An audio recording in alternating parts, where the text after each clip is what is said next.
Muy buenos días. Me presento, mi nombre es Juan Carlos Avendaño. Soy docente del Colegio Psicopedagógico de los Andes. Este año tengo el gusto de acompañarlos en el grado 11 en la materia de física. El propósito de hoy son dos. El primero, sintetizar y socializar muy bien todo lo relacionado con las 10 preguntas que se hizo en el área de física para el grado 11. Y lo segundo es que a partir de esas preguntas, evidenciar si los estudiantes adquirieron las competencias. Las competencias principalmente van enfocadas con el movimiento armónico simple. El movimiento armónico simple, lo que yo pretendía era que los estudiantes identificaran los conceptos básicos o variables que se utilicen en dicho movimiento.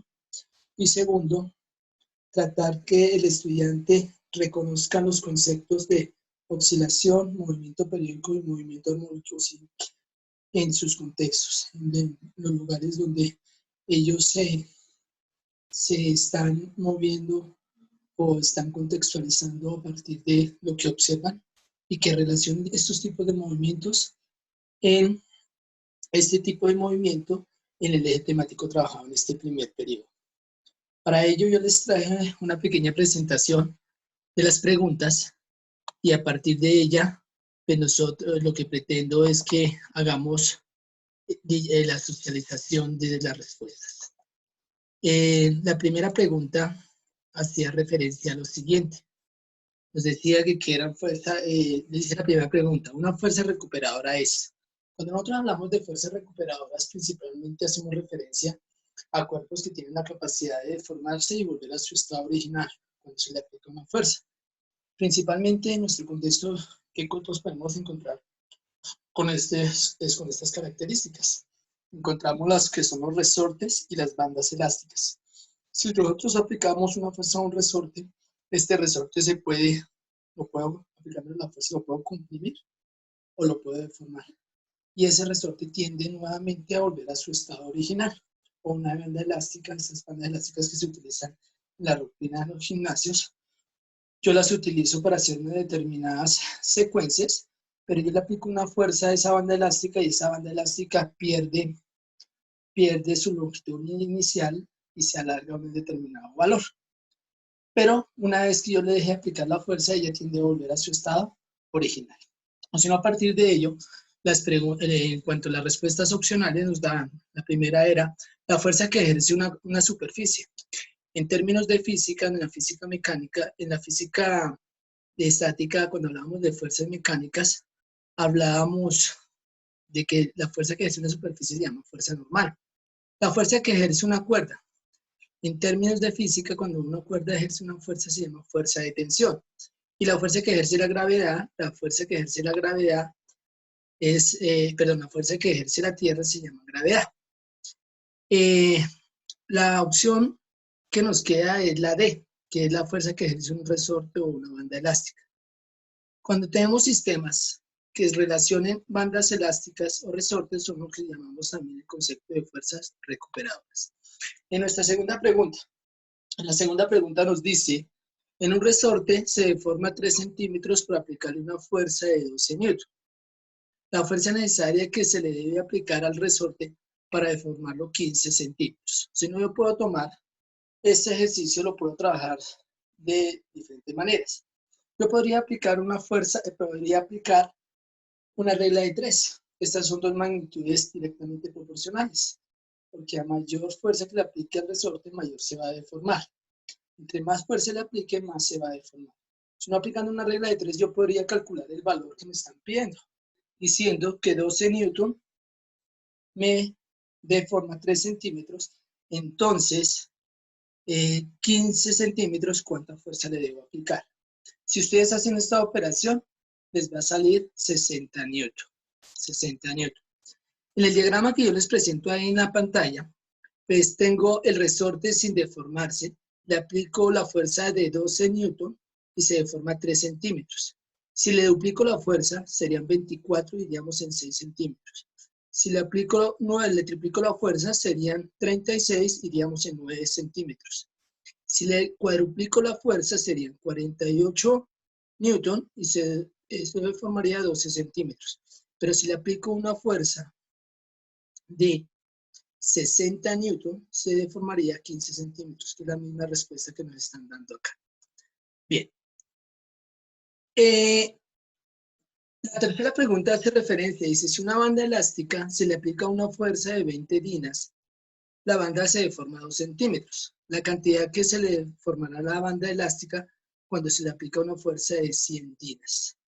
Es el mismo planteamiento del anterior. En el anterior yo relacioné lo que era un resorte o un resorte, y en esta pregunta estoy relacionando una banda elástica. Ellos cumplen las mismas condiciones que estamos hablando de fuerzas recuperadoras. Si hago el planteamiento matemático por regla de 3, me va a dar exactamente los mismos 10 centímetros. ¿Cómo lo haría? Pues yo puedo acá hallar algo que nosotros denominamos en física la ley de Hooke. La ley de Hooke nos habla de la constante de elasticidad. ¿Qué es la constante de elasticidad? Principalmente es cuánta fuerza le tengo que aplicar al resorte para que se forme una determinada unidad de medida de longitud, por ejemplo. En este caso son 20 dinas y se deforma 2 centímetros. Si yo 20 dinas en 2 centímetros, me daría 10 dinas sobre centímetro. Quiere decir que por cada 10 dinas, la banda elástica se deforma 1 centímetro. Como yo quiero deformarlo, quiero aplicarle una fuerza de 100 dinas, pues sería 10 por 10, para que me dé 100 dinas, sería multiplicar por 10, o sea, sería 10 centímetros. Entonces voy a aplicarle una fuerza de 100 dinas para que el resorte se deforme 10 centímetros. En términos de física, cuando hablamos de fuerzas recuperadoras, siempre relacionamos esta formulita, que es la ley de Hooke, donde nos dice que la fuerza aplicada al cuerpo, en este caso la banda elástica, la fuerza la aplica acá en esta imagen la chica, la deformación que tiene la banda, pues dependiendo del tipo de la cantidad de fuerza que le aplique, se va a deformar una determinada cantidad, se va a alargar. La constante de elasticidad estaba relacionada con el tipo de banda que se utiliza y el material. Hay cuerpos submarinos, estamos hablando de resortes, que en nuestro contexto nosotros escuchamos mucho de los amortiguadores de los automóviles o los amortiguadores de las bicicletas. Esos amortiguadores cumplen la finalidad de soportar cargas fuertes dentro del vehículo y a la vez amortiguar siempre ciertos movimientos. Son más fuertes porque pueden tolerar pesos altos, y a la vez todo va relacionado con el tipo de material que se esté fabricando. La siguiente pregunta nos hace referencia a lo siguiente. Si un cuerpo que posee movimiento armónico simple da 30 oscilaciones en un tiempo de 5 segundos, la frecuencia que se obtiene es D. Sino en términos de física, definíamos nosotros qué era frecuencia. Cuando yo llevé un péndulo al salón, hablábamos de ese concepto, frecuencia. Y frecuencia yo les definía a ustedes que era el número de oscilaciones que daba el cuerpo en una unidad de tiempo. En este caso, matemáticamente, la frecuencia es el número de oscilaciones sobre tiempo. En términos de movimiento oscilatorio, esa es la fórmula. En términos de movimiento circulatorio, es la cantidad de vueltas sobre el tiempo. Tienen casi una analogía los dos conceptos porque están relacionados y es la forma de calcular. En este caso, diríamos 30 oscilaciones en 5 minutos, en 5 segundos, perdón, y nos daría 6 Hz como respuesta. En este caso sería la respuesta el numeral D. El numeral D. La siguiente pregunta nos dice, a partir de la gráfica que se ilustra a continuación de un péndulo que tiene movimiento armónico simple, conteste las preguntas 5, 6 y 7. ¿En qué punto o puntos hay mayor energía potencial? Sino a partir de este péndulo que grafiqué secuencialmente a unos determinados puntos, marqué 5 puntos de la trayectoria donde él empezaba a oscilar. Recuerden que cuando hablamos de péndulos es como ver esa barra rígida de los relojes antiguos que tenía un movimiento oscilatorio periódico que oscilaba de punto a punto. A partir de, pues yo marqué unos referentes y de esos referentes me están pidiendo energía potencial.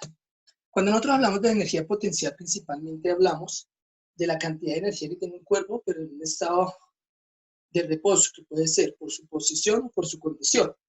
¿Cuándo es por su posición? Cuando un cuerpo está a una determinada altura, entre más alto se encuentre, mayor energía potencial tiene.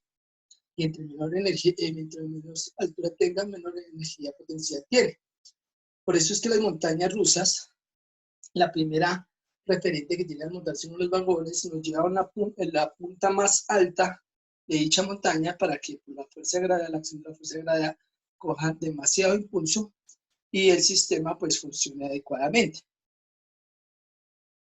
En ese orden de ideas, pues en la gráfica nos presenta ese referente. Recuerden que el punto de equilibrio en este caso de esta gráfica es el punto C, o sea, cuando el cuerpo no se está desplazando, oscilando ni hacia la derecha ni hacia la izquierda, y a la vez tomamos con ese punto como el punto de referencia, el 0.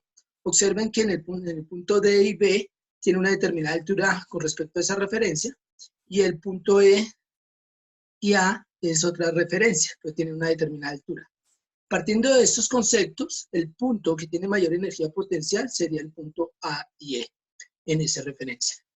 Matemáticamente la energía potencial se define como la planteo ahí. La energía potencial igual a la masa por la gravedad por la altura. Eso no quiere decir que la energía potencial va ligada a la altura en cual se encuentra el cuerpo, es directamente proporcional a esa altura que se encuentra en el cuerpo y a su masa. Bien, en este ejercicio en particular, pues esta sería nuestra respuesta. La siguiente pregunta dice, punto o puntos donde tiene mayor energía cinética. Nosotros definíamos que la energía cinética es la energía que posee un cuerpo en virtud a su movimiento, y el movimiento expresado en la velocidad.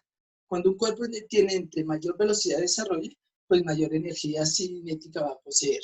Si no, en este caso, en los extremos, como tiene cambio de dirección ese péndulo, en esos extremos la velocidad va a ser 0. Y en el punto C va a ser la mayor velocidad. Es por ello que la respuesta en esta pregunta era la C, energía cinética. La energía cinética igual a la masa por la velocidad al cuadrado sobre 2 es la referencia matemática y la solución a este ejercicio era el punto C. La energía cinética siempre va ligada con la velocidad del cuerpo. Bien, la pregunta séptima. ¿En qué punto o punto la velocidad del péndulo es máxima? ¿En qué puntos o punto la velocidad es máxima? En este caso, como anteriormente hablábamos de energía cinética, decíamos que era a mayor velocidad, mayor energía cinética, menor velocidad, menor energía cinética. En este caso, la velocidad máxima nuevamente se va a expresar en el punto C. ¿Por qué en el punto C? Porque el cuerpo cuando va bajando de sus extremos, uno de los extremos va bajando, va adquiriendo una determinada velocidad. Cuando llega en C, es la máxima, y como acá empieza en forma ascendente, va en contra de la gravedad, se está moviendo, va reduciendo su velocidad hasta una determinada altura. Y así sucesivamente. Si en el punto séptimo de esta pregunta, la respuesta es la C. La siguiente pregunta, la pregunta octava. Les dice, el nombre que se le da al máximo desplazamiento de un péndulo de un punto de equilibrio es el máximo desplazamiento de un péndulo desde el punto de equilibrio. Ahí tengo en la gráfica que está al lado izquierdo de su diapositiva, vemos el movimiento pendular y tenemos un punto de referencia al punto de equilibrio. El punto de equilibrio en este caso es esta línea que va en sentido vertical y es como si el cuerpo no tuviera movimiento. Y las otras dos referentes que tenemos a los extremos es cuando el cuerpo tiene movimiento. Cuando el cuerpo se desplaza del punto de equilibrio a su máximo desplazamiento, a sus extremos es lo que nosotros llamamos amplitud. Estos conceptos nosotros lo vimos en un comienzo, la definición, y lo evidenciamos a partir del péndulo que teníamos en el salón. En él evidenciamos estos conceptos, tanto la parte escrita de qué significaba y la parte evidencial de qué era en sí ese tipo de movimiento. Siguiente pregunta, la novena, nos dice, En un movimiento armónico simple, se cumple que mientras aumenta la amplitud, movimiento armónico simple. Nosotros tenemos un armónico que está conformado por un resorte, una masa, y nos dice, en un movimiento armónico simple, se cumple que mientras aumenta la amplitud, si yo le aumento la amplitud a este cuerpo en este sistema resorte, la energía potencial va a aumentar también. Y al aumentar la energía potencial, ella va también relacionada con la energía cinética. Va a aumentar su velocidad.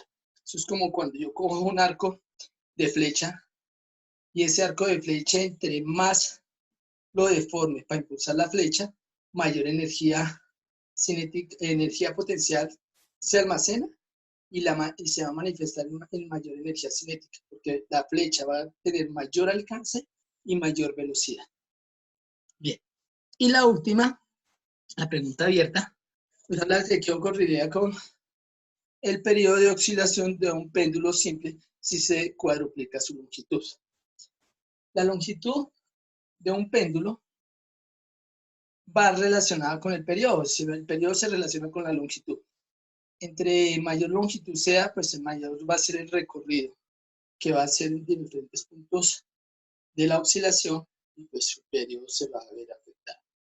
Bien, principalmente, queridos estudiantes, esto era lo que yo quería por medio por medio de esta presentación, darles a conocer las respuestas pertinentes a la evaluación.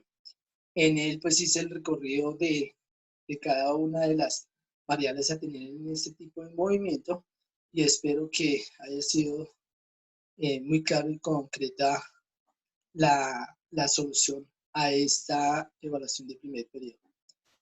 No resta más sino desearles una feliz tarde y que Dios los bendiga.